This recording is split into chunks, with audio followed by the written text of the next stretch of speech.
நம்ம கிட்ட வந்து லேஸ் ஷவர்மா இருக்கு. அதில் உங்களுக்கு நிறைய ஃப்ளேவர்ஸ் இருக்கும், நீங்கள் எடுத்துக்கலாம். அதுக்கப்புறம் நுங்கு பால் நம்மகிட்ட ரொம்ப ஃபேமஸ்.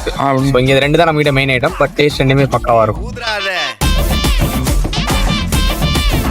மெயின் பிரான்ச் வந்து எம்ஜிஆர் பொங்கல் கிட்ட இருக்குது. லேஸ் பாக்கெட்ஸ்லேயே உங்களுக்கு எல்லாம் போட்டு கொடுக்கும். ஓகே. அதில் உங்களுக்கு வெஜ்ஜு சிக்கன் எல்லாமே போன்லெஸ் சிக்கன் எல்லாமே மிக்ஸ் பண்ணி போட்டு கொடுப்போம். சூப்பர். சிக்கன் வந்து நம்ம பொரிச்சு கொண்டு வரது தான். ஓகே. அது போக உங்களுக்கு லேஸ்ல சாசஸ் எல்லாமே ஆட் பண்ணி கொடுப்போம். சீஸ் ஒரு சாஸ் ஆட் பண்ணி கொடுப்போம். டேஸ்ட் நல்லா இருக்கும். ட்ரை பண்ணி பாருங்க. என்ன இர்ஃபான் எதை எடுப்போம்? நம்ம பிங்கோ ஏன் ட்ரை பண்ணக்கூடாது? ஓகே, இதுக்கு போயிடலாங்க. நம்ம இதை டேஸ்ட் பண்ணி பார்க்க போறோம். இர்ஃபான் எப்படி இருக்கு? உள்ள பாருங்க, ஒரு மாதிரி வைப். நம்ம நல்ல வைப்பா இருக்கு. அப்படியே போடுங்க, வாயில போடுங்க.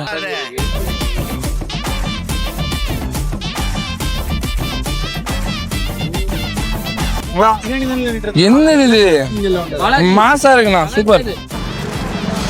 என்ன டேஸ்ட்லாம் எப்படி இருக்கு? சூப்பரா இருக்கு. சூப்பரா இருக்குங்களா? அண்ணா உங்களுக்கு வேற மாதிரி இருக்கு. சூப்பர். ஓகே.